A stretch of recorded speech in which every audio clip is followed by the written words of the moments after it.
Hello friends, कैसे हैं आप लोग। आज के हमारे जो टॉपिक है दोस्तों वो है महमूद गजनवी के बारे में।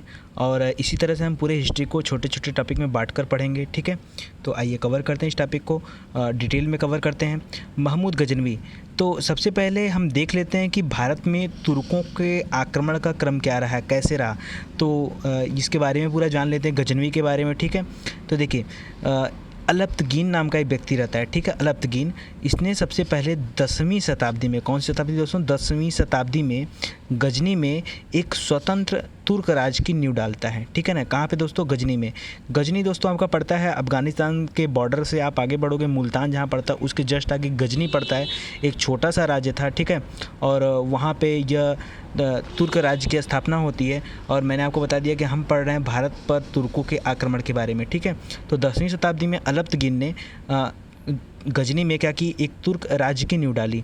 तो कई बार क्वेश्चन आया हुआ है दोस्तों, इस बार के अभी शायद समीक्षा अधिकारी में क्वेश्चन आया हुआ था, अलप्तगीन के बारे में पूछा था। ऐसे पूछा था कि जो है गजनी वंश की स्थापना किसने की थी, तो अलप्तगीन ने किया था, ठीक है ना।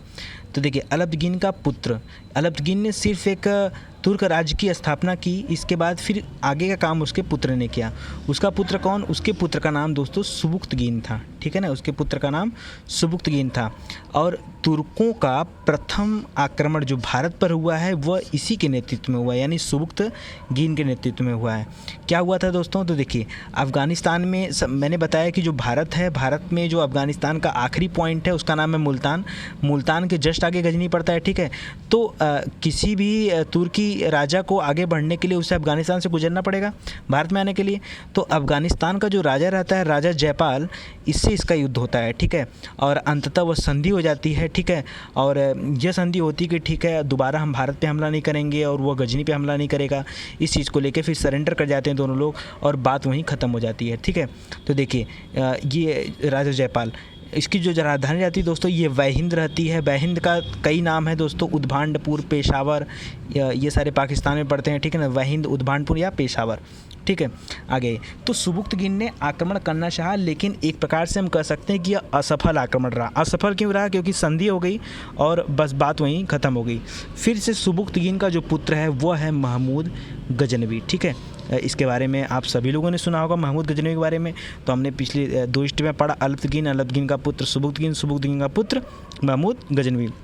महमूद गजनवी ने भारत में कुल 17 बार आक्रमण किए हैं। कितने बार दोस्तों, 17 बार आक्रमण किए हैं। और आपको बता दो दोस्तों, ये इतना ग्रेट पर्सनालिटी था कि इसने अपने जीवन में कभी भी हार नहीं मानी, इसको कोई हरा नहीं पाया, ठीक है।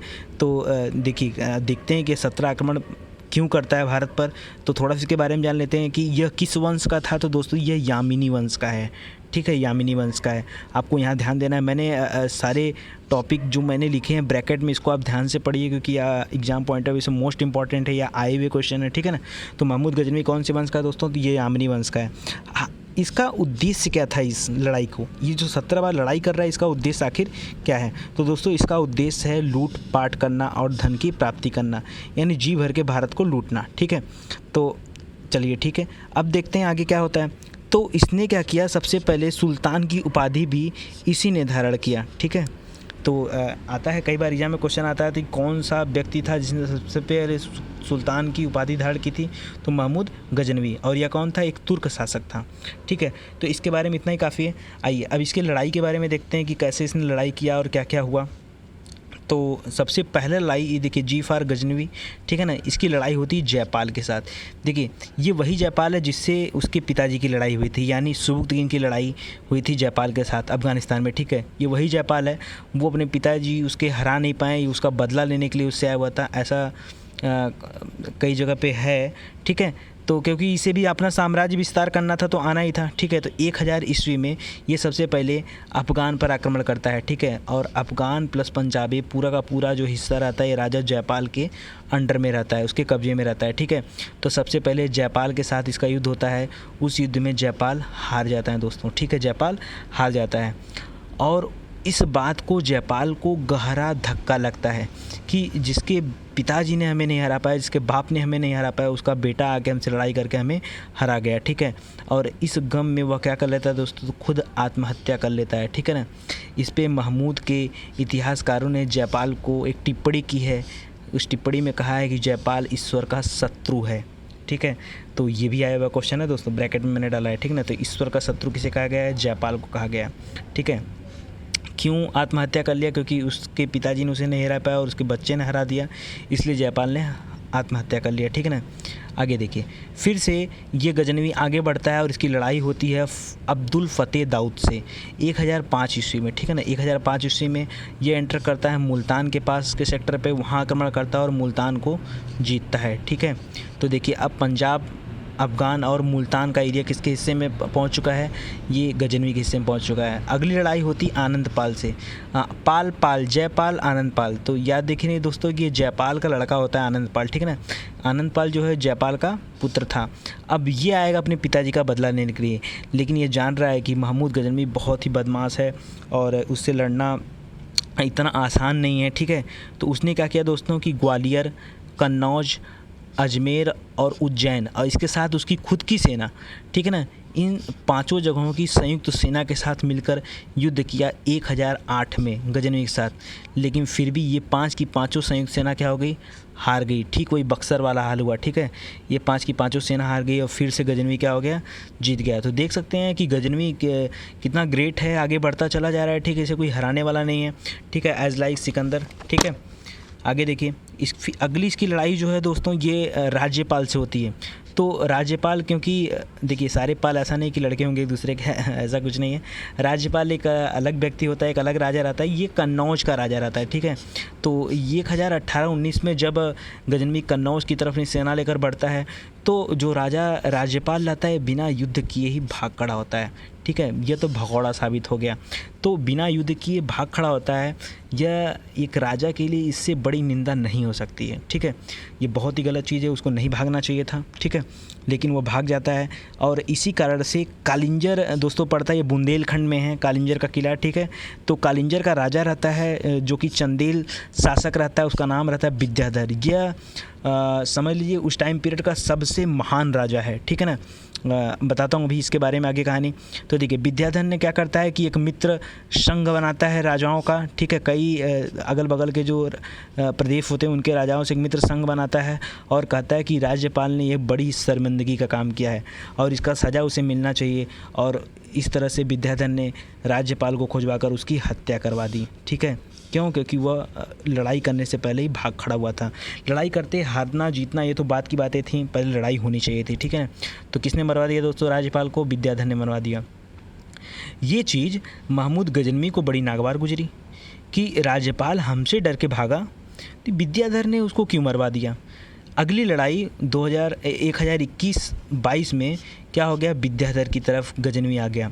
अब क्या होता है दोस्तों, देखिए मैंने बताया कि विद्याधर भी उस समय का बहुत ही ग्रेट राजा था। ठीक है, बहुत महान राजा था और इसको हराना इतना आसान नहीं था। विद्याधर से इसकी लड़ाई कई दिनों तक चलती रही गजनवी की। अंतिम में गजनवी ने एक संधि स्वीकार की कि ठीक है तुम मेरे रास्ते में मत आओ, मैं भी तुम्हारे रास्ते में नहीं आऊँगा, मैं कालिंजा छोड़ के चला जाऊँगा।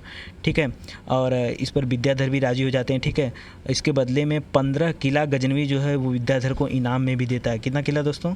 15 किला इनाम में देता है। ठीक है, तो देख सकते हैं कि कितना इम्पोर्टेंट है। तो गजनवी देखिए अभी तक गजनवी को कोई हराने वाला तो नहीं था, लेकिन उसको युद्ध में मात जरूर दिया विद्याधर ने, हम ये कह सकते हैं। ठीक है, तो विद्याधर ही थे। आगे देखते हैं, आखिरी लड़ाई जो गजनवी ने किया था वो सोमनाथ पर किया था। ठीक है ना, सोमनाथ पे भगवान भोले शंकर का ज्योतिर्लिंग है, यहाँ पे था। ठीक है, तो सोमनाथ पे यहाँ के जो राजा थे उनका नाम था भीमदेव या मूलराज प्रथम। भीमदेव या मूलराज प्रथम। ठीक है ना, यहाँ पे अपार संपत्ति लूटता है कौन? महमूद गजनवी। ठीक है, और लूट कर पूरे सोमनाथ मंदिर में जो शिवलिंग रहता है उसके टुकड़े टुकड़े कर देता है और उसको ले जाकर गजनी में दोस्तों एक जामी मस्जिद है। ठीक है, गजनी में वहाँ की सीढ़ियों पर ले जाकर जड़वा देता है। ठीक है, और यह घटना होती है 1024-25 में। ठीक है, तो इसके बाद से उसने कहीं युद्ध लड़ने लायक नहीं रहता है, क्योंकि अब उसकी लड़ाई किससे है? डायरेक्ट भगवान शिव से थी। लौट कर जाता है, फिर कभी वापस नहीं आता है। ठीक है, अब देखिए उपाधि इंपॉर्टेंट हमारे लिए कि महमूद को कौन कौन सी उपाधि दी गई थी। तो इसने गाजी की उपाधि धारण की थी। ठीक है, गाजी की उपाधि एक और शासक ने धारण की है, आपको बताना है मेरे कमेंट सेक्शन में। ठीक है, कौन थे बता देता हूँ आपको। बाबर ने गाजी की उपाधि धारण की थी। ठीक है। तो ये देखिए गाजी का मतलब क्या होता है दोस्तों, विधर्मियों का कत्ल करने वाला, ठीक है। जो भी विधर्मी, जो अपने धर्म के नहीं हैं, जो विधर्मी है उनका कत्ल करने वाला गाजी। बूता किशन भी इसकी उपाधि थी। बूता किशन मीन्स होता है दोस्तों मूर्ति भंजक। और सुल्तान, तो हमने बताया कि सुल्तान की उपाधि धारण करना पहला तुर्क राजा था ये, ठीक है। आइए इसके कुछ दरबारी विद्वान के बारे में जान लेते हैं कि महमूद गजनवी के दरबारी विद्वान कौन कौन थे। तो दरबारी विद्वान में सबसे पहले नाम आता है दोस्तों उतबी का। देखिए उतबी, अलबरूनी जो फेमस है सब यहीं पे हैं, फिरदौसी और बैहाकी, ये चारों इंपॉर्टेंट है एग्जाम के पॉइंट ऑफ व्यू से, ठीक है ना। तो आप इसको ध्यान दीजिएगा। उतबी को गजनवी ने अपना शाही इतिहासकार बनाया था। क्या बनाया था दोस्तों? शाही इतिहासकार। और इसने किताब लिखी दोस्तों, किताबुल यामिनी और तारीख यामिनी। तो आपको मैंने यहाँ ब्रैकेट में कर दिया और थोड़ा सा यामिनी वर्ड ध्यान दीजिए। यामिनी लिखा था किसने? उतबी ने। यामिनी किसने लिखा था? उतबी ने। ठीक इसी तरह से किताबुल हिंद और तारीख़ हिंद, यहाँ पे देखिए देखो किताबुल हिंद और तारीख़ हिंद, तो यहाँ पे खाली हिंद है और इसको लिखा था अलबरूनी ने, ठीक है ना। तो अलबरूनी ने क्या लिखा था? किताबुल हिंद और तारीख़ हिंद। और यामिनी वाला कौन सा लिखा था? उतबी ने लिखा था। इसके अलावा अलबरूनी देखिए गणित को लेकर, दर्शन को लेकर के, ज्योतिष, संस्कृति के उच्च कोटि का विद्वान था ये, ठीक है ना। और ये गजनवी के साथ ही भारत आया हुआ था और यह पहला इंसान था जिसने पुराणों का प्रथम बार अध्ययन किया, ठीक है। हालांकि और भी आगे चल के बहुत सारे लोग पुराणों का अध्ययन करेंगे, लेकिन सबसे पहले अलबरूनी ने ही पुराणों का अध्ययन किया था भारत में आकर, ठीक है ना। क्योंकि यह तुर्की था। और देखिए इस तारीख़ हिंद का हिंदी अनुवाद होता है बाद में रजनीकांत शर्मा ने किया है, ठीक है। तो बहुत इम्पोर्टेंट नहीं है लेकिन आप ध्यान दो। फिरदौसी जो है दोस्तों ये एक दरबारी विद्वान रहता है, ये भी गजनवी का। और यह शाहनामा की रचना करता है। कई बार एग्जाम में आया हुआ है शाहनामा की रचना किसने की है, तो शाहनामा की रचना क्या बताएंगे आप? फिरदौसी। इसको अफ़गानिस्तान का महाभारत कहा जाता है। शाहनामा को क्या कहा जाता है दोस्तों? अफ़गानिस्तान का महाभारत। और फिरदौसी को इसके लिए उपाधि भी मिली थी, पूर्व का होमर या पूर्व का हैमर नाम से उपाधि मिली थी। किसके लिए? शाहनामा की रचना के लिए। बैहाकी दोस्तों जो है वो तारीख़ सुबुक्तगीन लिखा हुआ है। तो सुबुक्तगीन कौन था दोस्तों? वो गजनवी के पिताजी थे, ठीक है ना। तो गजनवी का बाप था। और तारीख़ सुबुक्तगीन, ठीक है ना। और इसके लिए बैहाकी को भी उपाधि मिली हुई है पूर्वी पेप्स की, ठीक है ना। पूर्वी पेप्स की उपाधि मिली हुई है, ठीक है ना। तो ध्यान दीजिएगा। देखिए एक दो चीज़ मैं आपको और बता दूं, कहीं कन्फ्यूजन ना हो आपको इसके लिए। देखिए फ़रिश्ता कहीं कहीं आता है, तो फ़रिश्ता फिरदौसी में आप कंफ्यूज मत होइएगा। फिरदौसी गजनवी का दरबारी कवि था, लेकिन फ़रिश्ता ये नहीं था, ठीक है ना। फ़रिश्ता ने लिखा है तारीख़ फ़रिश्ता, गुलशन इब्राहिम, ठीक है ना। इब्राहिम तो आपको नाम से लग रहा होगा कि इब्राहिम कोई राजा रहा होगा, उसके यहाँ रहा, ठीक है, ऐसा सोचना सही है आपका। बीजापुर दोस्तों जो कर्नाटक में पड़ता है, तो बीजापुर का शासक रहता है इब्राहिम आदिल शाह, ये उसका जो है कवि था, ठीक है ना। यह गजनवी के दरबार का कवि या सदस्य नहीं था। तो इसको आप देखिएगा, कभी कभी फ़रिश्ता लोग पुराना समझकर फिरदौसी से तुलना कर बैठते हैं, तो ये आप मत करिएगा, ठीक है। तो अगर आपको अच्छा लगा दोस्तों तो प्लीज़ वीडियो को आप शेयर करिए। बहुत बहुत धन्यवाद आपका, ठीक है दोस्तों। फिर आगे क्या होता है दोस्तों कि महमूद गजनवी की ने सिक्के जारी किए थे, इसके बारे में थोड़ा सा देख लेते हैं। तो महमूद गजनवी ने सबसे पहले संस्कृत के मुद्रा लेख जारी किए। तो दोस्तों देखिए बड़ा नफरत करता था महमूद गजनवी। सोमनाथ मंदिर को लूट लिया, राजाओं को मार पीट दिया, भारत को लूट लिया, लेकिन जो उसका मुद्रा लेख था वो किस में था दोस्तों? तो संस्कृत में था। इसको ध्यान दीजिएगा आप। और संस्कृत मुद्रा लेख के साथ चांदी के सिक्के भी जारी किए। एक तरफ अरबी भाषा में लेख छपा था, दूसरी तरफ संस्कृत भाषा में, ठीक है।